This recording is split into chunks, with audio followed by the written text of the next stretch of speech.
Tonight on the Game On podcast, Crows continue on their winning ways, but are they a top four contender? Talk about that. And once again, it's all gone pear-shaped for Port Adelaide. Where to next?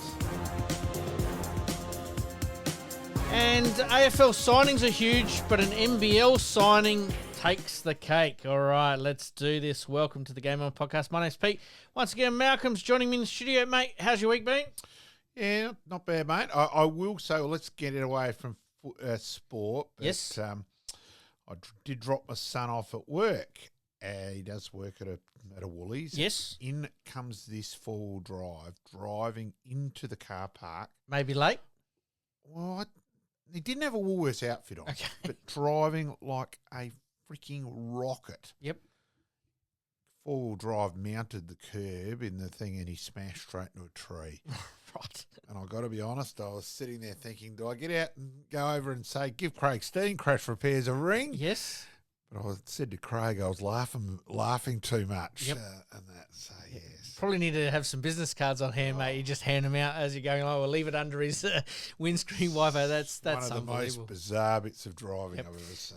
Mate, the other good thing about this week is we've had rain. Finally we've had yes. some rain. It's been an interesting exercise over the last few days. Yeah, it was just weird.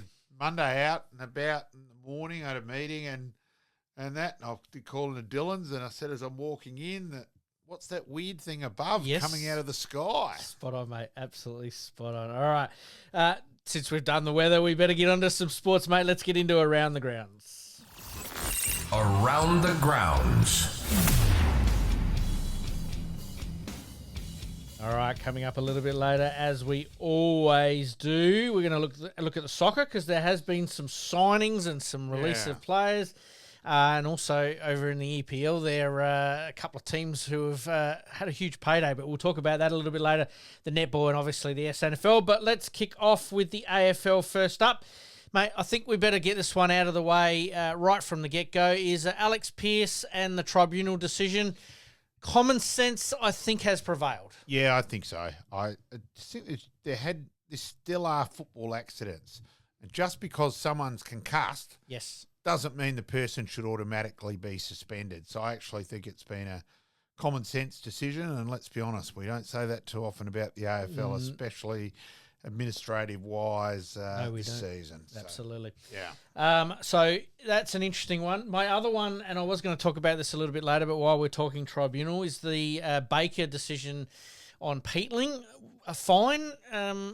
What are your thoughts on that? Had to be sent to the tribunal. Yep. Unbelievable decision. Shocking decision by Michael Christian. It was unduly rough play. It was ridiculous. You deserve to get a game for being a dickhead like that. Yep. That's what should have happened. Effectively even say, one game, bang, fine. Fine for an AFL player when they're on whatever. Okay, it was rare, but 10 grand fine, whatever, for an AFL player with what, especially a recruit like Baker would be on. Yep. West Coast, it's glove box money. Yep. No, give the guy a game for being an idiot. Well, remembering, and we talked about this with the Bailey Smith incident where he shoved a ball in somebody's face, it gets replicated at lower levels, and it's not a good look for the game, is it? It was piss weak that he didn't get a game for that. Absolutely. A little bit later on, we're going to go through probably mid-season review of some of these teams, and we'll just reel them off and maybe one or two word answers. But let's kick off with Adelaide. Okay, who have they beat? Everyone they are supposed to beat, but they've got a few challenges coming up, haven't they? They have. They were a bit unlucky, the Gold Coast game. Yep. Yeah, the rank and free kick. But they had Geelong a few. Here, they were well up. A couple other things went against them that game as well. The ridiculous mark paid to Dempsey when it should have been Shoal. Yeah, just little things. And they didn't react probably that well to that. Yes. And Collingwood, they had their chances. Yeah, they certainly had their chances. So I don't think they're far away, but then you watch that game last Thursday night. Yes. And I'm watching that and I'm going, realistically, this is still a class above Adelaide. And, the same with the Gold Coast Hawthorn game. Yes, the previous week. Yep. So, I think they're still a little bit below. Yep. I still think their last few picked aren't quite as good. Yep. But then, if Thilthorpe takes over a game Dawson gets on top with Rankin in the middle, then they could beat anyone. So they're not far away, but they probably need their top few to dominate. Are you convinced they're 4 to 8 now That's rather than 6 to 12? Yeah, but it's a real fine line. Look, they play Sydney away this week. Yes, they should beat Sydney, but Sydney in Sydney are a bit of a different beast. Yep. They then got Hawthorn in Launceston. You've only got to lose a couple, and so you're back amongst the pack again. Yep. So I think we're still going a little bit early there, personally. Yeah.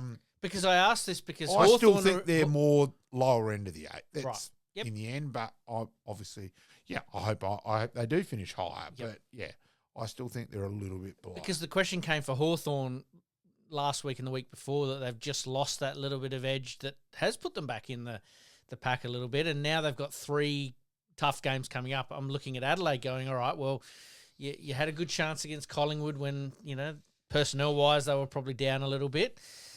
You did what you had to do against a depleted West Coast, and we know that they're troubles as they are. But I think they messed around with it too much in the first couple of quarters. I don't know whether that was the direction to try something different or whether they just got a little bit ahead of themselves. It was ridiculously windy, and wind is the greatest level in football. It's not so much rain. Yep. Wind is the biggest one, and it was just really windy down low, so which is pretty unusual at Adelaide Oval to be like that. So I think it was a little bit different in that way. I still think they messed around with it a little too much. Yeah, I didn't think that. I thought it was more just, there were turnovers by both sides. Yep. Which you're thinking, come on, hit the body there. Yeah. But then conditions don't agree to in that regard. So, I still query to the coaching wise, like the Fremantle game especially, where they weren't anywhere near tight enough on Sarong and Brayshaw. And we know that what their statistics say that if you keep Sarong and Brayshaw down, how much they fall away. Mm-hmm. Well, it's similar this week in terms of it's Heaney and Warner. If they can block those two out, they don't dominate. Yep. Sydney's list does fall away. Yes. Adelaide should win. Yep.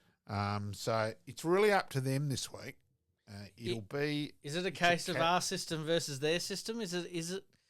And is that a danger? I think it is. I think it's still a bit pig-headed. I'd love them to work on developing a lockdown player, or even a Michael Annie to play in there and run off the guy as well, and use his footy smarts. Would you send someone like a Sid Draper or a Berry to not only play on them as a little bit of a shutdown, but just follow them around and learn off of them? I think probably Draper's not physically strong enough for either of those two yet. Right. I think Berry would be a chance in that regard. Ben Keys is probably your number one and that's choice, why I'd still use Keys far more in that way. Yep. And especially, for mine, it was just so dumb that Keys didn't go automatically to Rosie in the showdown. It was just so bloody obvious, and it was almost pig-headed that he didn't go to him. Yep. So I'm not confident in the Adelaide coaching panel, and truly. Okay. And I don't hold back on that. Well, you've led me into the next point, which I like what I see from Matty Nix on the point of view that he wasn't satisfied with what happened on Saturday. You could almost see that in his voice and what he was saying. I think that's the next evolution of his coaching, isn't it? Because he's been the, put your arms around, cuddle up and build those relationships. Now he's demanding more, and he's demanding more of this team, isn't he? Yeah, it's always hard. You don't really know what goes on internally there. So someone can quite often be regarded as the cuddly thing, and yet, wow, like in terms of... Yeah, but he's had to build them from a long way back. He's had to start from a long way back. Yep. But, people wouldn't be aware that... Anyway, Nathan Bassett's as good as anyone at peeling paint off the walls in a spray. Absolutely. But also building guys up, and he's as good at... Certainly, Nathan Bassett's a mile in front of anything we've had at Norwood with junior development-wise. Ever. Oh, well, you're going a long way back. Yeah. Did you like what you heard from Matty Nix in that he sort of was demanding that they should have taken this game apart and really... Yeah, I didn't mind that. It didn't quite work the way he wanted. Yep. I think that's part of his next evolution. If you're talking about you want an all-rounded coach... and look, you can't clip him all the time, But every now and then you just need a little reminder. And yes, they were playing West Coast. We all know what West Coast's problems are. But he still was demanding, and I think that's a good sign of not only a good team but a good coach. Yeah, I don't mind that. Let's have a look. The team looked a little bit different without Walker. Freed up Pedler and Berry a little bit. Did you like it? Yeah, I just think it's so hard to judge against West Coast too. Let's also remember that, what did Tex have those games where he kicked 19 goals in 2 games. Yep. So, there I'm sure he would have licked his lips a bit. And it was also a little bit of a worry that Fogarty did nothing. Fogarty still needs Walker big time still. So that's still a bit of a worry. Yep. But did you think their structure looked a little bit better without him? Or balance, I should say. That's probably the wrong word, structure. Balance? I don't think. Or was it horses for courses? I think it's horses for courses. And I don't think Walker's the problem in terms of being run off and all that. He had the most number of tackles for Adelaide against Port. Yep. We were there that night. I didn't realise that till I looked later and thought, shit. Yep. Walker's had 8 tackles and that. Well, so that's my beat. I thought Walker was gassed, but at the same time, his forward craft, I think, was actually quite good. So when you add those two together, he's still got a lot of value. Yeah. I just want to see Adelaide work a bit harder. I want to see Keys, Neil Bullen, Rochelle Pedler. I want to see them lock the ball in a bit more and that side of things. Yep. So Could that be the difference between, say, bottom of the 8 and the middle of the 8? Definitely. Yeah, so bit of homework for those guys to step up. Yeah, that's how I feel. Yep. But did you like the fact that Berry started on the ground rather than subbing again? You can't go sub too many times, So it was good that he's got a full game, and now at least they've got a decision to be made. Now, if he'd been sub again that game, well, then he misses out this week. So at least now he's been given a chance. Absolutely. He played well, so it'll be interesting to see what they do this week. Did you think the decision to rest Walker in the end was the right decision? Yes. Yep.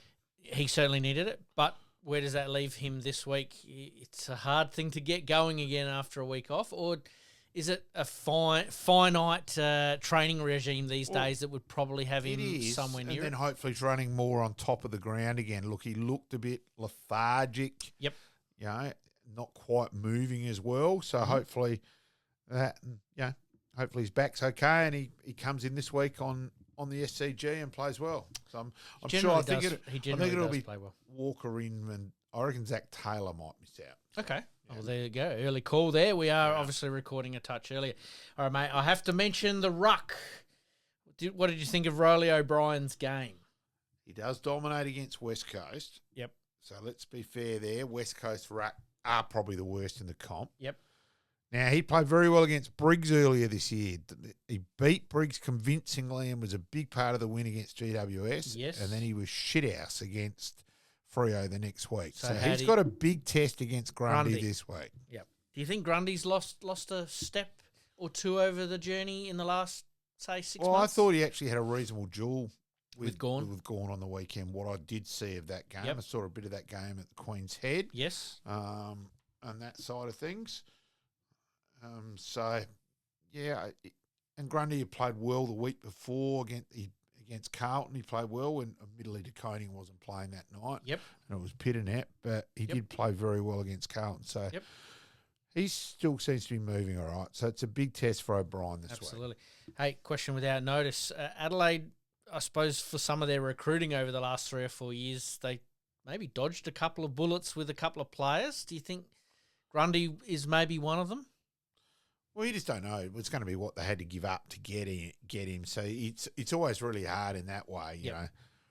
Because, I mean, you look at it, how good he's been over the journey, but over the last couple of years, hasn't just been as sharp as he normally has been or had been. Yeah, and then the other one too that, let's remember, Adelaide did call out Hugo Hagen before, and they got matched, and then so they got Thilthorpe. So, Roo has made a couple of comments there. Yep. We're thinking that, what could have been there. So, yes. Yeah. And then the big one going back a fair while is the Tim English one. They could have had Tim English as part of the Crows. So that's Don Pike's. Of course, there's things that are going to happen with that anyway. what do you think as far as Adelaide? We'll do them report card. What do you think as far as their first sort of 11 games? B plus. Okay. If I'm, Yep. in there. They've beaten who they had to beat, and they've been in games with teams that are probably in the same area. If they'd beaten Collingwood, then they'd probably go to the A. I heard him get an A today, and I thought, no, they don't get an A for mine. No, and that's why I put it at the top of the show. Who have they sort of beaten yet? And let's keep everything in perspective. All right, let's go down the road to Port Adelaide. Port are in a state of flux, and they really are at the edge of the list cliff. There's some challenges coming up as well, considering they do have the hardest draw in the AFL for the back half of the year. And they haven't got a first-round draft choice at the end of the year. So whoever's got their first-round draft choice, I can't remember now. I have to look that up. Yep, will be licking their lips. Yeah, because they're going to have a top 4 draft choice the way it's looking. So and then you've got Bergman maybe leaving. You've got Butters maybe leaving. Yeah, and they just had too many injuries on the weekend beforehand. You just totally expected that Freo will run away pretty easily here, and they certainly competed. They had enough of the ball. They had more inside 50s. Yep, which is a bit of a damning stat when you end up getting annihilated. Still, we'll talk about Carlton in a minute. Carlton are in the same boat. Yeah, absolutely in the same boat. It's their one wood unfortunately this year has been taken away from them with all the injuries that they have got, and it's certainly paid the price. But they're not in. They're not in the boat alone at the moment. Essendon are in the same sort of. Oh, look, Essendon's performance with their injuries they've had has been quite incredible. Yep. Rap that young Clark played well. I'd said when I commentated those games. Yeah, thanks, it's SANFL now. Yes. Competent fools. That I rated him highly and called him. I said I reckon he'll go and he's done. Rap his first game and he brilliant interview after the game with his dad and that was hilarious. So that was fantastic. Absolutely. We'll talk about Essendon in a minute as well. Let's stay with Port Adelaide. Look, let's address the white elephant in the room, and that is the Hinkley. What do they have to gain by keeping him, and what do they have to gain by Josh Carr taking over now? Let's flush this one out. Yeah, I'm not really sure either that it works either way. That's what I'm saying. This is why I'm asking. If I was Josh Carr at the moment, with their injuries they've got, the fact that one of their best 3 is injured, I wouldn't want the job at the moment. I'd be going, geez. Did I go too early? Yeah, I'm on a hide into nothing. He starts now. This is why I'm asking. What's he in for before the end of the year? Say he started this next. It'd be similar. Yep. At best, probably 4 and 8 as well. So I don't think he's got anything to gain. Yep. So. And Hinkley's reputation, will it be tarnished, or again, do we sort of give him the pass mark, or the hall pass, so to speak, on the basis that they do have a lot of injuries? I think he's very, very well respected within football. A lot more than you hear the bloody idiot Port supporters, all that. And let's be real. Port have never had the best list. I think they've overachieved under Hinkley. I think there's a lot of people that would agree with you. I rate him really highly. I'm sure he may end up football manager or football operations manager of the Tasmanian side. Hinkley will end up, if he wants to, he'll get work. He'll be well and truly. There'll be clubs clamouring over him for various roles. He might end up head coaching again. He might want to either. Well, so he's had a pretty big baptism of fire at Port Adelaide over the journey, hasn't he? And that's something that's, that's why I ask whether he does continue on. I just don't quite work out. I can't quite work out where Port Adelaide are at with it at the moment and what they're thinking 6 months, 12 months down the track, because if you're going to put Josh Carr into this, you've almost got to do what Adelaide almost did with Matty Nix and go, all right, well, we're not fully rebuilding, but close to it. We are very close to it, and we've got to give him that 6, 7, 8 year chance to get things right.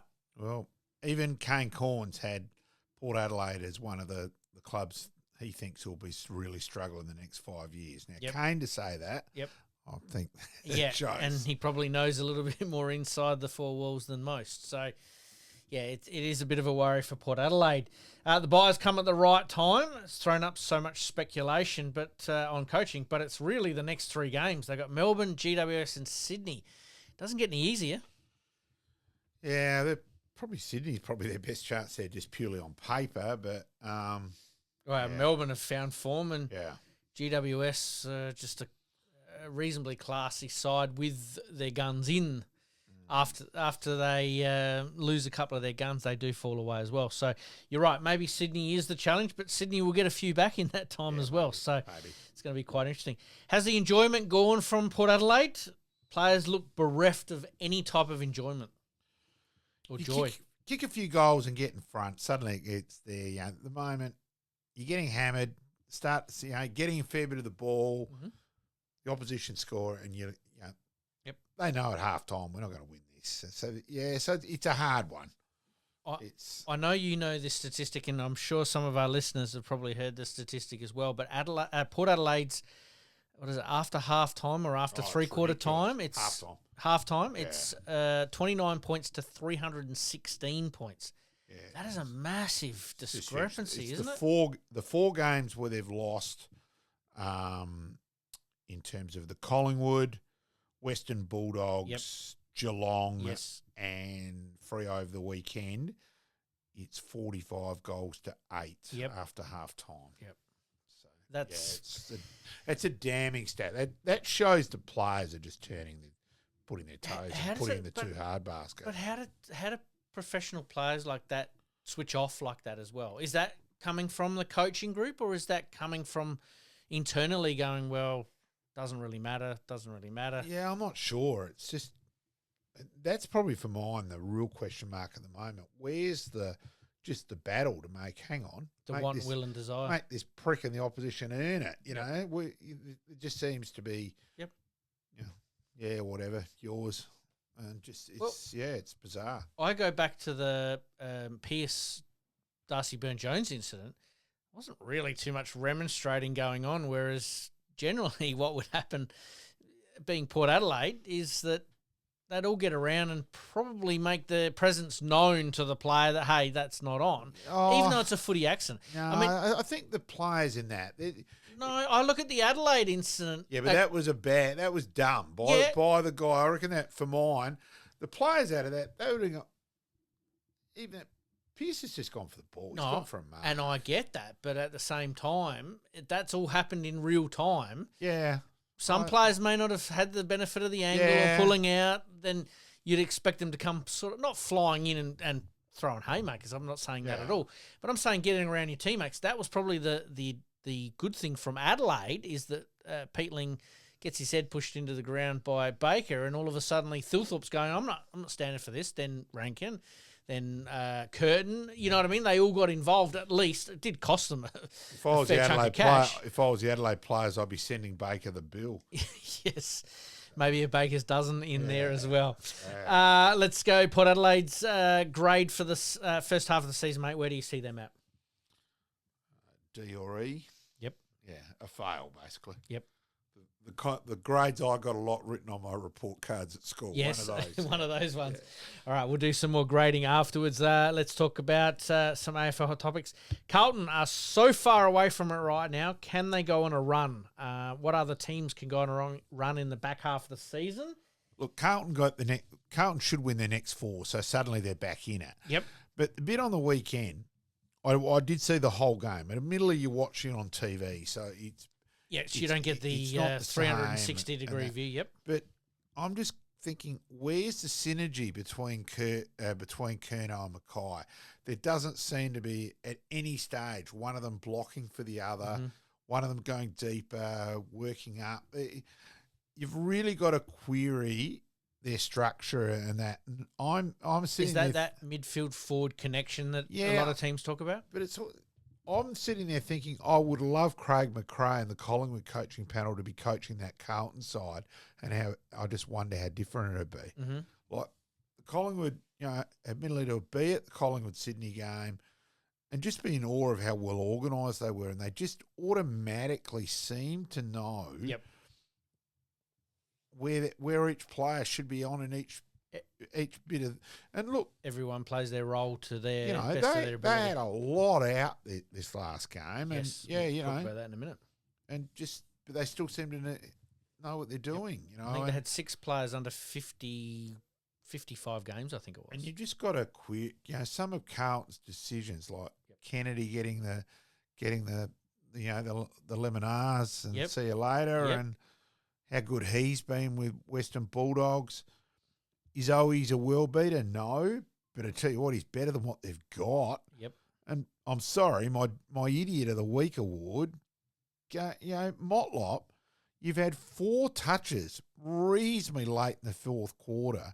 Kick a goal and celebrate like you've won Cross Lotto. Mm-hmm. Fuck's sake, I know it's celebrations, it's the modern era, and it's Indigenous round. Yes. I get that, but read the hang room. on, there's got to be a time. If you've had 30 touches and kicked 3 or 4 and held the side together, but hang on. Yep. You've had your 4th touch late in the last quarter and you're celebrating? Mate, it's painful thanks. painful to hear as a Carlton supporter, mate, unfortunately. Are they cooked? What's their DNA, Carlton? Well, that's the hard one. You just can't work it out. Yeah. You can't work them out. Yep. I'm not sure even they know. No, they win their next 4. They're 8 and 7. Yeah, Suddenly but look who they're they're back playing, in it. though. I know.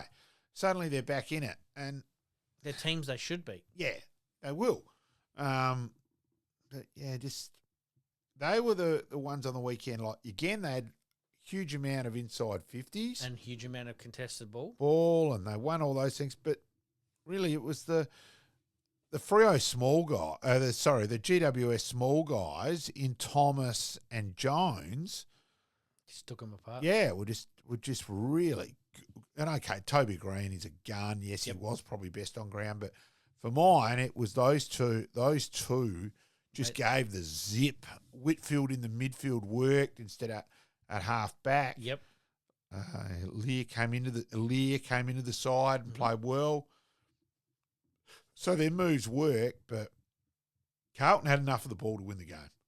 Yeah, and most statistics will tell you that if they do have win those 2 stats, you generally are going to win. I think it's something like 92 or 93%. And in of the end, time, GWS reasonably comfortably. They did. Towards the end. Yeah, they did indeed, and that's hard for me to watch and hard for me to see. All right, let's move on. Bevo and Kane go head-to-head. Media bust-ups, mate. What are your thoughts on this? Bit of theatre. Yeah, look, Bevo's not a fan of Kane. Kane says hello. Yep. It was blown out of all proportion. Like there was things being posted on social media. There'd been a all-in fight between the two of them. And WWE SmackDown. Yeah, it's interesting to hear the media who really do drive the game, getting black banned from change rooms and don't speak to this person and speak to that. Are we back in primary school again? It's a bit weird. But it is a little bit. Kane probably hasn't helped himself. I agree with that. There's some things he said probably haven't been great. But you got to take it with a pinch of salt, exactly. don't you? Because he's there to make it. And it's clickbait. Yep. And look, I actually thought there was a bit of truth with the Sheasel one. And Sheasel wasn't too bad about it himself. So, I think That's North Melbourne overreacted a bit as well. So do you think he sucked them in? Oh, a little bit. Yeah, I think so. It's amazing that, isn't it? Let's talk about the ruck trade merry-go-round. Tom De Koning to St Kilda, yay or nay? I still think he'll end up staying at Carlton. Okay. Personally. But you just don't know. Look, apparently what he's been offered, you almost have to take it. You start the card. But, don't know. Yep. It'll be interesting. Rowan Marshall to Adelaide or Geelong? Oh, I think if he's there, Geelong will be in the equation. Yeah, I would think that. I'd love to get him at Adelaide, but I don't think that'll happen. Okay. Riley O'Brien to Carlton? Oh, I think Riley O'Brien will end up staying at Adelaide. They'll offer him another contract. Okay. Anywhere else. And Sean Darcy to Carlton or Geelong? Why not Adelaide? Oh, if I was Adelaide, I'd make a move for Darcy as well. This is what I'm. They get him for reasonably minimum chips. You can keep O'Brien on your list as your second ruckman. That's what I'd think. Look, that's how I'd play it. It'll be interesting to see the next few weeks now because O'Brien, if O'Brien actually steps up a bit more, they go deep and he plays well, then suddenly it is a little bit different. But for mine, I've said for years, I think Adelaide rucks have been Adelaide's weakness since 2017. So I'm not getting carried away of him dominating against West Coast. And the forgotten man in all of this is Draper. Yeah, it's just... Does he stay at Essendon? Does he come home to Adelaide? Well, the word is that he was probably going to stay at Essendon, and you've done an Achilles. I know if I was Adelaide, I wouldn't be going full ball for a guy who's done an Achilles. No, but Darcy's also had some injury problems at Freo. Yeah, so it depends on passing the medical and how much football Darcy plays before the end of the year. If he breaks down a couple more times before the end of the year, then you'd be going, no thanks. No. So, whereas O'Brien has at least been relatively sound as far as body and mind goes, as far as that goes. So that's going to be an interesting one there. All right, let's talk early Brownlow favourites, mate. It comes to the halfway point and all of a sudden the Brownlow favourites are up there. Jordan Dawson, do you rate him as a chance? yes. Yeah, because he'll get 3 votes. There's certain games he will get the 3 votes. So, and he's polled reasonably well before. I think he is a distinct chance. I think Smith and Dacos. Yes. I think Bont missed too many. You got to remember, Bont missed the started first 6. 6, didn't he? So, I just think that's too many and that. So he's not going to start getting votes till round, at least round 7. Does Bailey Smith lose a few because of danger? Maybe a little bit, but he's really stood out as well. Yep. So, and Dacos just dominates games at times. I can't believe his kicking efficiency is not all that great. Can you Yeah, believe that? Yeah, I just can't work out. Like for mine, Phillips did a good job on him last year, and they took Phillips off in that game as well, and they came from 9 goals down to win it. And then on the weekend, he still got allowed to run around like an unregistered dog after half time. You've got to question Clark. We've seen it from time to time, haven't we? It. What about All-Australian? Because at the moment, nobody's got Jordan Dawson in their All-Australian 22-23 after round 10 or 11. Do you think that's crazy? I'd be amazed if he's not in. I haven't seen any other teams. I'd be amazed. I think he's a certainty at the moment. Yep. I haven't got him here on the Fox Footy early All-Australian. Yeah, I find that a bit bizarre. He's leading the Coaches Award, so of course he should be in it. Absolutely. For mine, I think at the moment Dawson and Thilthorpe would be... Well, Thilthorpe's in it. I think Rankin would be a distinct possibility. So, yeah. Yep. Haven't got him at the moment, but there's a few names in there I'll share with you a little bit later on, and you can scratch your head just as much as I did. That's why I bring it up. I hadn't seen any, and for mine, the fact that Dawson's leading the Coaches Award will then... Well, and he's potentially leading the Brownlow with whatever's going on, and yet it's not in the 22. So, an interesting one, that's for sure. All right, Tasmania dream might be over before it even gets started. It is a bit of a worry. Could a merger save the deal? We did talk about it a little bit last week, where the North Melbourne could be the key to opening up this situation. Yeah, but I don't think that matters. If they're saying that there's got to be a new stadium, I'm not sure how that then changes it. Yeah, but does that then, like I mentioned last week, in that, say, for the first 2 years or whatever, that they play their 9 or 10 games at down in Tasmania as home games, and then 9 or 10 in Victoria as home games to give the cash boost to be able to help pay for it? Yeah, I don't think that'll happen. I think it's going to be pretty ruthless. It's either you put up or shut up. I don't reckon the AFL will muck around on this one. Yep. So we'll wait and see. Yep. Where does that then leave Tasmania long term? Does that shut the door completely, or does that sort of we revisit it in 4 years' time, 5 years' time? I don't know. I'd say it'd almost shut the gate because the costs are only going to go up and up and up. They're not going down. Yep. So, it's a weird one. You'd think they'd still do it, but if they're saying economically it's too, so who knows? Well, we thought that about the Adelaide Oval here, that economically it was going to be a little tougher. You build it, they come. Yeah, it's just... But we do have a bigger population. I get that, and we have two teams as well. I think they'll sell it out. Whatever. I think it's only a 25,000 stadium. 26,000. So that's not that. It's the cost of them saying there's got to be a roof. Now, I don't quite get that because hang on, we've had footy in Tasmania now for how many years? Well, there's not a roof in those games, so I don't quite get why it's a must. But they're saying yes, it is. So is that partly because of, say, broadcasting and wanting to play Possibly. night games down there, which you don't want to be playing night games in the middle of winter in Tasmania? yeah, possibly. You don't even want to play Sunday afternoon games down there. No. Gets quite cold, but yeah, it's an interesting one, and it's one that is certainly going to be worth looking at. We might leave our mergers. I have got them written down here. I might hold them over to next week. There's probably 2 or 3 Victorian teams that are not going to be happy with me as far as the mergers go, but is 16 teams the ideal number for the AFL? I personally think it is, but you got to remember it's not going to work that way because of the broadcasting rights. No, but do you want quality as a product or do you want quantity? Broadcasting rights they want quantity. Well, then you're going to end up losing people viewing either online or going to games, because we saw on the weekend with the Gold Coast St Kilda game, you only got 13,000 to the game. Yeah, but provided that's still getting the ratings numbers. Yeah, so I'm not sure. What if ratings did drop off? Yeah, then it would become an interesting thing.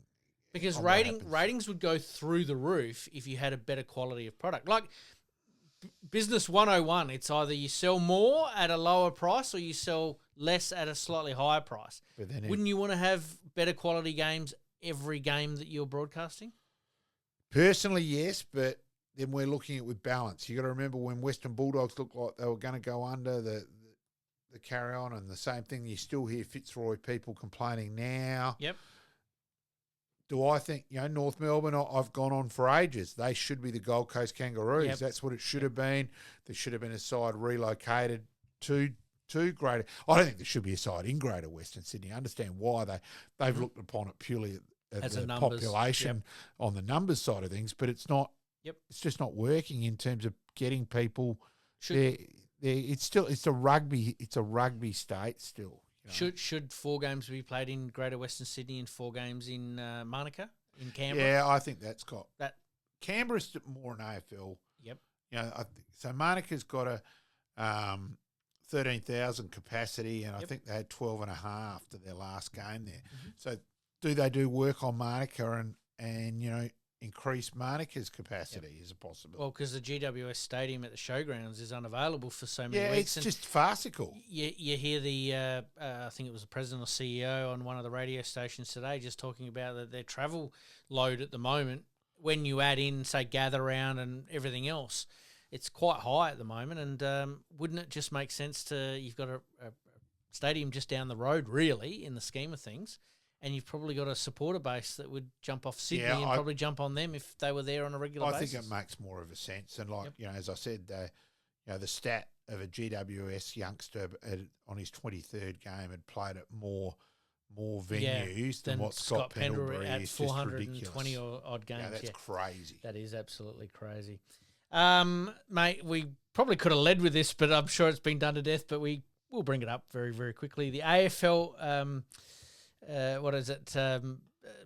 Baby that Ross Lyon, the Nepo baby, comments. Is that him putting something back on the agenda, or is that a case of you're trying to deflect from whatever St Kilda are going through at the moment? Probably a bit of both, And I know St Kilda, all right, but let's also be real. The Victorian sides play home every second week, basically. They don't travel anywhere near as much as an interstate side. Yep. So you're whinging on that, and it still hasn't got... okay, St Kilda travel more than Collingwood or Richmond, whatever, but there's still... It's not much more compared to... No, but it's certainly nowhere near what... But the equalisation helps keep someone like a St Kilda alive. Yeah, and I got Collingwood... playing in front of 70,000, 80,000. And Richmond playing in front of 70,000, 80,000. I've got no problem with that, but I just find it amusing that a Victorian side's whinging compared to how much harder it is. Yep. And you got to remember, Gold Coast, they're flying, the distances they're flying and the whole bit. Yep. If a player gets injured, they can't go home and stuff like that. There's a hell of a lot more there. So, yes, Gold Coast area, but then, as I've said, a hell of a lot of those youngsters up there with Gold Coast and Brisbane, that's what got them into footy in the first place with all the young academies and all that. Yep. So they may not have had them playing footy. So I do think it's necessary still on balance-wise. Yep. Where are you at with the next-gen academies? Well, I think it's going to be a bit of a wait and see. I still see the point of it and all that. You can argue that Should every team have? Yeah, you can argue on that as well. There's points there in that regard, but I do still see the northern states that, hang on, we want those guys playing footy. So but you can argue, Sydney got Mills and Heaney out of it. So there's certain arguments against it. Yeah, but you got local lads. Yeah, exactly. And you want them playing. So, Well, just from a PR point of view, Yeah. it's like... I can see the both. I just find it amusing Victorian clubs complaining. No, totally agree. Let's just say we go back to 16 teams. Again, question without notice here. Let's say we go back to 16 teams. Is there a case of having to stop this mid-year draft, which we'll talk about in a minute? Would it be a case of maybe revisiting the old formula of a league team, a reserves team, and an under-18s team, so that way you can draw players within your own... I'd prefer it that way. Yeah, within your own zone or your own club, that somebody steps up from reserves into your top side and under-18s into your reserve side. Yeah. Does that make more sense going forward for the AFL as a whole, as an industry? I think it does, but I'm not sure how they rate it on that regard. Yep. So Because let's just say you do have, again, I'm just throwing out 16 teams, even if it's 18 teams, and you do split it up into a conference style where you have 9 and 9 and it's equally shared between non-Victorian clubs and Victorian clubs, so that way there is a home and away element to it. Could you conceivably see a reserves and an under-18s competition working with that format? Yeah, I think it could. I think it could. I think it can too. Yeah. So maybe going back to the future as far as possibly, league reserves and an under-18s comp to be able to draw from. Last one, mate. The mid-season draft is. I know you're not a fan of it. It's obviously playing out, I think, tonight or tomorrow night. Is this something that is going to ruffle a few feathers once again? Because there's some teams like an Essendon that are going to take 4, maybe 5 players. How do they then fit them in when all their players come back from injury? This is my... I suppose, it's just a hard one, though, at the moment, because Essendon have got just a ridiculous number of injuries, especially their tall players. Yep. And there's the massive possibility that they may choose someone tomorrow night and he makes his debut the following night for Essendon. I think that's a huge chance to happen. That's crazy when you think about it. If you had... And going back to my last point, if you had the reserves, league reserves under 18s, you can at least put your 18s in your reserve side to cover you a little bit and then pull some under 18s from a local comp. So you're not compromising that mid-tier or state-based competition. So it'll be interesting, you as a Carlton man, to see if they pick Jacob Newton from Nord tomorrow night. Could be a distinct possibility from what I'm hearing, around the traps. So... you probably heard more of Nord's point of view. I've probably heard more from Carlton's point of view. So there you go. I think it's just a possibility. Yeah, I think it is indeed. All right, mate, we better take a quick break and we'll quickly talk about last week's games after we come back from the break. Yep.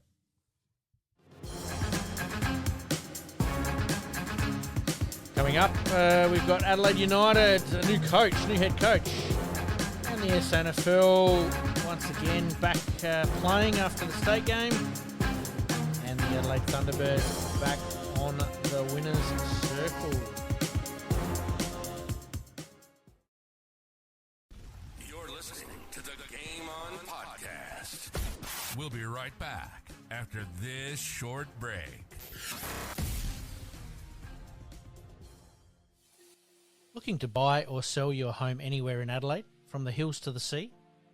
Meet Gary KRIEVS, your dedicated local agent from OUWENS CASSERLY Real Estate. With unparalleled knowledge of Adelaide's housing market and a commitment to exceptional service, Gary ensures a smooth and stress-free experience for all your real estate needs. Trust the expert, trust Gary KRIEVS at OUWENS CASSERLY Real Estate. Your next dream home awaits. Contact Gary today on 0422 071 317 or on email garyk@ocre.com.au. And for more listings, please visit owenscasserly.com.au. Make it happen. All right, once again, we thank our sponsors. All right, mate, let's quickly run through the AFL matches from last week. The Geelong Cats taking on the Western Bulldogs, probably game of the round. Great game. It was, wasn't it? Western Bulldogs just kicking for goal was really what cost them. 6 posters. They should really have won that game, but it was a bloody good game. Yet again, an umpiring thing like Dempsey marked the ball in someone's lounge room there. Yep. Shocking decision by the boundary umpire. Straddle the line where someone said he was perfectly positioned. Bullshit. Not for the line, no for the way post. It was. Yep. Yeah, it was ridiculous. Yep. Essendon getting up over Richmond. Did what they had to do. Yep. And again there with Richmond, look, I would have looked at that game and gone, I reckon we're a chance in that game. I'm surprised they didn't rest Nankervis earlier on to play in that. He played in that game. I reckon that makes it a bit different. And, we'll never know on what they did with Bolter if they looked at the long-term bit instead of a one game against Gold Coast. He probably plays and makes it, that's a different result as well. Yep. Possibly. Carlton going down to GWS, which we talked about a little bit earlier. No real surprises there. Hawthorn didn't quite get their own way with it, and Brisbane are just flexing their muscles a little bit, aren't they? Brisbane were good. And Charlie was back too. Yeah, 3 goals in 3 minutes. Yep. They were just a bit too clean. Hawthorn's, at the start of the year, their kicking, we're all going, geez, this is they're elite kicking side. Yep. All of a sudden, it seems to have lost them. Mm-hmm. Sicily's struggling, no doubt about that. Would you drop him? Oh, sorry, not drop him. Would you give him a rest? I would give him a rest. So the word, there's rumours around that he's carrying a groin injury and that. And look, there was a couple of clips showed, and he was chasing as well as you or me, mate, with our backs. Yep. And I'm sitting there thinking, he can't push off, can he? And no, Jared Healy was the one, and let's remember, Jared Healy's a pretty well qualified physio as well, and he said straight off, that's groin injury. The way he's not pushing there is a groin injury. So. Maybe a rest on the cards. North Melbourne, probably their best chance to beat Collingwood, but unfortunately fortunately for Collingwood, they got up by 45 points. Is this a damning stat, I suppose, for North Melbourne, considering the talent that they've got? Yeah. And Collingwood, obviously, with injuries. It was a bit disappointing. Like, they'd been good to half time. I admit I spent Saturday at the Arkabar and watched all 3 games. I left at half time of that game. And at half time I thought, this will go down. This looks like it should go down to the wire. Yep. And, then obviously following it, getting home, and, they just bolted away. And it was disappointing. And as I said, I just don't work out the lack of tactics on Nick Dacos, and Josh had 30 odd as well. Look, I think let's remember Ned Long got the flick by Hawthorn, and he has been sensational for Collingwood. Has he ever? Where he fitted in, where you got to remember that at that stage, he's the bull, he's the inside midfielder. Will Day was going to be that one. Newcomb to a similar sort of thing as well. Newcomb's probably a little bit more around. And he just fits in like a glove at Collingwood at the moment. And of course, he can feed it out to the Dacoses, etc. And would you say him and Dan Houston were probably 2 very targeted recruits that helped them get where they need to get? I think Houston was more targeted. I think Long is fell even into better. their lap. And a pleasant surprise. He's done far better. Like, they were hoping for a guy, probably give him a little bit of depth and, play a few games, like an Oleg Markov and along those lines. But he's been huge. He's been a key player. At Bunnings standing in line to get a snag, apparently, or pretty close to it.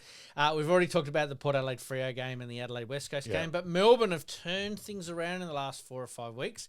Huge win by 53 points over a depleted Sydney Swans. I think that's probably the best word, depleted. You wonder, though, how their season, Melbourne's start of the season, may have been different if Ozzie Pickett hadn't been a bloody idiot at the end of last season and get himself suspended. Yep. He plays round 1. They probably beat GWS. And it gets so it just changes everything. Yep. And St Kilda, with all the comments that are flying around. But the Gold Coast Suns, are they the real deal? Look, in some ways it was funny because at halftime you think, well, the Gold Coast should pull clear and win this. And then St Kilda dominated the third quarter but kicked 1-6. And, geez, they missed some sitters. Yep. So it could have been at 3/4 time level, and I reckon Gold Coast would have been panicking. You imagine Hardwick, bloody, Marvel again and all that. So they did get a bit of a monkey off their back. They didn't probably perform as well as they would have liked, but they did get a bit of a monkey off their back at least. All right, let's go through this week's tips, but also at the same time, let me give you, I'll give you the opportunity to give you a report card. Brisbane Lions v Essendon. Brisbane first. Brisbane, B. B, Essendon. Injuries-wise, I'll give them with what they've managed to do, I'll give them a B, but probably you've got to look upon a little bit more overall. C. And Brisbane, obviously, to win that game. Collingwood v Hawthorn. Tip first. Collingwood. And A. Hawthorn. B-. Yep. I'm going to go Collingwood A, Hawthorn. I'm going to go B. Gold Coast Suns v Fremantle. Tip. Yeah, now Pearce is back probably helps there, but I'll because it's up there, I'll go Gold Coast. Yep. And a report card for Gold Coast and Freo. B+.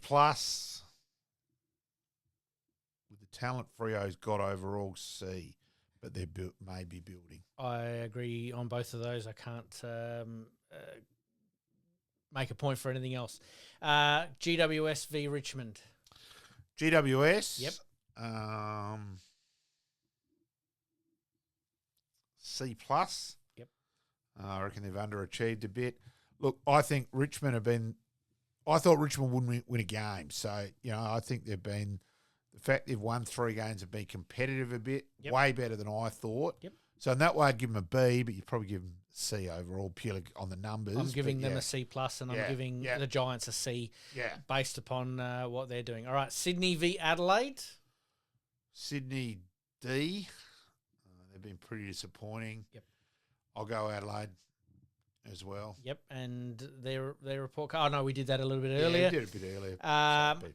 Melbourne v St Kilda. Melbourne. The start of the year at D, and then the last few weeks have probably B+. So funny how it changes. C. C, as well. And St Kilda. Oh, C to D. Yeah, I'm probably more in the D. Irrelevant. West Coast. Yeah, E. D to E. I'm going to go F on that one there. Yeah, just a fail. I just think they've... I saw a lot of those. Yep. And Geelong? Geelong, I'll go probably a B at the moment, but they'll end up an A with their draw to come. It opens up for them beautifully, doesn't massively. it? We've already talked Carlton. We've sort of give them a very low C, maybe even on the D. North Melbourne, I think they're a D as well, aren't they? Yeah, they've been a bit... I would have thought they might have won a couple more by now. And just being a bit more competitive in some games as well. Port Adelaide, we did a little bit earlier on there, and the Western Bulldogs is the last one, mate. Where do you see them? Considering I thought they would struggle this year. Considering their injuries too, I'll go a B, and I still think them at their best are still... I think they're the best side to watch. Yep. So... Yeah, they don't leave anything to the imagination, do they? Get Darcy to come back in. Yeah. Yep. And maybe Treloar. Yes. Although you wouldn't back his calf, in a... No, but the old man's injury, isn't it? Anyway, all right, let's leave the AFL there. We've almost covered a whole episode just on the AFL because there was a lot of topics. We better scoot through. We better fly through this. Adelaide United have appointed a well-credentialed coach. Is it now going to be the team's mantra of youth and development? And they're in good hands. Well, that is the mantra at Adelaide because that's the way they survive because they've got to build players up. And that's what it is. And then on-sell them to obviously... It's exactly the same as a QPR supporter, so it's very similar. Yes. So we wish Ayrton and Rowley, obviously, right. I'll get that one right by the start of the season. Wish him the best, obviously, with setting it up. Sutherland earned a big payday by winning a playoff game. It's worth $400 million. It's huge. And yet again, so it's Sheffield United now. Yep. 0 for 10 at games at Wembley. They just cannot win the playoffs and how they've failed over the years. And I thought they'd beat Sunderland, and because this was a playoff game, wasn't it? It's totally different to promotion and relegation. Yeah. This is a playoff. It's just the way the top 2 go up, and then the 3, 4, 5, and 6 compete. So it's the winners there of that one go to the playoff final. And play the third last team? No, so it's three play 6, 4 plays 5. That's it. Then the winners then play in the final. And a shocking error. Sheffield United had the ball. Yep. A pass you and I would have been proud of in terms of horrendous error. Yes. Goes down and Sunderland scored the winner basically just about the last minute. On the death, that's exactly right. But a big payday. It's one of the biggest paydays in sport. All right, let's talk SANFL very quickly. Sturt are undefeated so far. Congratulations to them. Yeah. But the top 5 is basically sorted out now with everyone jockeying for positions. Yeah. Can Sturt keep it going? Yeah. A couple of very happy Sturt supporters I caught up with at the Archibald. Yes, well, that would be their local. Yes, they sponsor Sturt as well and that. Yeah, so they're up and about. Might have helped me book-wise there, so that was okay. Happy days. I think Sturt and Glenelg and Adelaide for mine are the best 3. Look, Central's going all right. Good. A bit just too big for Nord a little bit. Yep. And look, in that game though, 60-odd free kicks paid. It was at one stage, and I mucked around with James Gowan, said, the players should just walk off and let them blow the whistle amongst themselves. Yep. It was shit house. It was just so over umpired. It's hard to watch when it's like that at the AFL level, let alone at the SANFL level. We'll leave our ratings for the SANFL, I think, till next week because we are running out of time. Yep. Let's move on to netball. The Thunderbirds are go once again. Been a bit of a checkered start to the season and trying to find consistency. Yeah, there's a lack of consistency. So hopefully they'll build into it, still be around the mark when it counts. But there's a bit of lack of consistency. Top of the table clash against the Sydney Swifts this week, so big game. Should be interesting there. I think they're doing well. They sell out games a bit like the basketball here in SA. I think they do it just as well as the basketball, and I think there's some other leagues that could probably take notice. And I think part of that is a lot of their games are not being played when anything else is sort of booked in from a local club point of view. I know it's a little harder with football and bits and pieces like that, but I think that's important for the growth, isn't it? Yeah, it is. And I just think the local SANFL clubs should be doing far more with their community clubs. That's how I've always felt. Yep. Totally agree with you, mate. All right, let's scoot off to another quick break. Let's have a look at what's coming up. But John Cunningham Part 2, we did have some technical issues last week, but we've sorted that out. We'll play it this week. And Keith Thomas Part 2 on Monday. You're listening to the Game On Podcast. We'll be right back after this short break. Sport. We love it and we live it here at INTERSPORT. We are the heart of sport in our local communities. Family owned and operated, supporting local clubs and the community. INTERSPORT has all the latest products for major brands like Nike, ASICS and New Balance at the best prices. Come visit us in store and see why we're your trusted sports experts. INTERSPORT, the heart of sport. Flashbacks.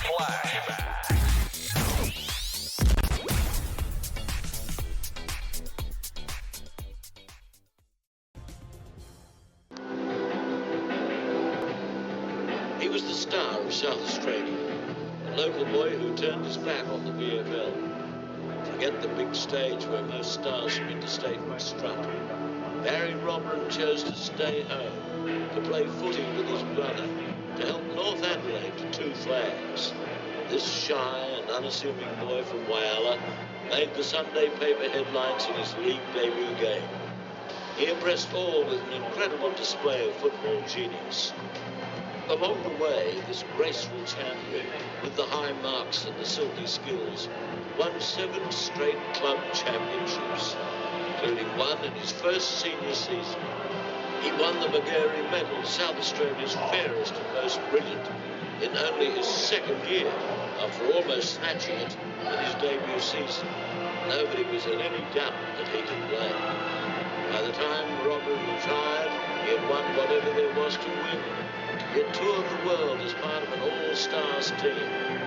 was a star of State of Origin football. And sweetest of all, he helped North Adelaide beat AFL powerhouse Carlton to the 1972 Club Championship of Australia. The Blues were in their pomp as the reigning premiers of the VFL when they ran into an inspired Robin in full flight. Australian football legend Alex Jesaulenko was moved to applaud the Roosters centre-backs play on more than one occasion. And commentator Lou Richards was equally impressed. He dubbed Robin the new king of football. Nobody disagreed. The King's legend lives on.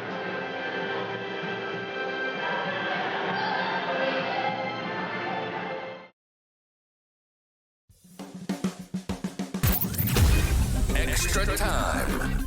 Big finish.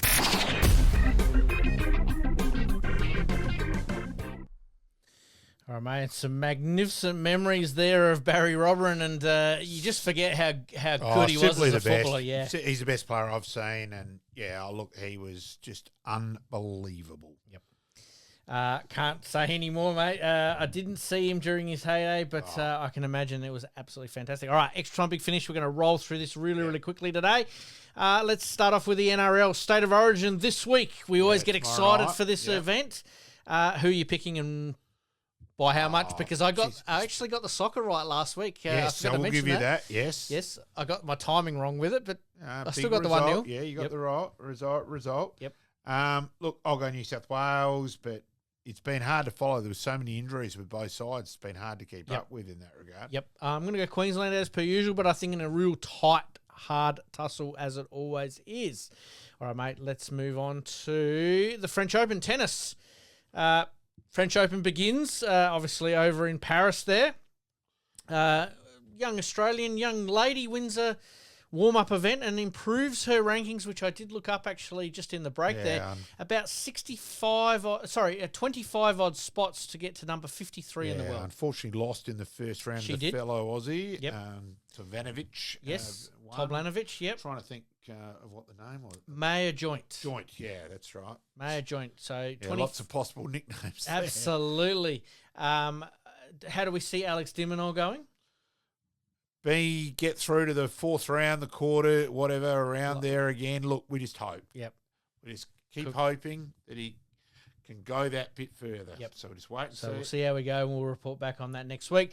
But my other big one from from the French Open point of view is that a legend was honoured. Yeah. Having the 4 best players on court honouring his achievement was just special, wasn't it? Yeah, it was really funny too, where his young boy went, well, we're going out to play now? And so enough of that crap, Dad. Come on, let's get out here. Exactly right. And Federer obviously had spent a bit of time with him, so he wanted to be with Federer, so it was quite amusing. Yep. Yeah. And it's funny that rivalry is actually off the court is actually not even non-existent. They're just with each other. Exactly right. Yeah. Could we see late charge, or is Wimbledon sort of Alex's best chance? Well, you'd think clay would suit him with his grinding, with the grind, get it back over the court, make the opposition hit the winner. So you can only hope in that way. So because I would have thought grass, he didn't quite have the weapons. So it's a wait and see. It is indeed. All right, mate. Quick, good, the bad, the ugly for this week in sport, mate. I think the good was just the class of game in terms of AFL wise of the Thursday night. Yep. I thought it was a great game to watch. Had everything. Yep. The theatre beforehand. So I thought that was great. For mine, the disappointing one, I'm gonna have a crack at Motlop for carrying on like a pork chop when you haven't had the ball. Yep. And I also thought it was pretty bloody average by Baker. That's the dumbest thing we've seen in footy for a while. Yep, and it didn't get punished. He should have got a games. Yep. My good and bad and probably ugly all roll into one here. The good is Spurs getting up there in the Europa League. That's it. I was going to say European League. My bad is the way that the club has actually probably treated Ange Postecoglou, which then leads into my ugly, is that he could potentially not be in a job at Spurs next year. Yeah. That's unbelievable. Yeah, but they do judge where you finish in Premier League. In the Premier League, and that's where Here's a chance to get the and over there, you got to remember they change managers like you have hot dinners over there. Clubs struggle and go through 4 in a season. Yep. Yeah. It's just He ridiculous. had 11 wins. 5 wins. 11 won, 5 draws, and 20 losses. Yeah, they finished. But look at the injuries, though. Yeah, I know, injury-wise, but they finished the spot above relegation. Yep. So and only one spot below Manchester United. Yeah. Come on. So, yeah, look, I think United guy will go. Yep. I reckon you can. That's a certainty. Put your bottom dollar. Yeah, I thought he would have gone by now. Congratulations to Liverpool, obviously top of the table and celebrating it as well. All right, mate, we better wrap things up. As per usual, like, rate, subscribe. We're up to 153, I think I last checked, on our YouTube subscribers. So we're starting to gain a bit of traction there. And we're up to about 26,000 on our normal podcast providers, Apple, Spotify and all that. So we've got some really good numbers there. So until next week, we promise to do better, and we'll see you then. Thanks, mate. In this crazy world we live in, we all need the distraction. Enjoying the show? Like, rate, and subscribe. Hook up and connect with us on social media at Sportscast SA. We'll see you next time on Game On.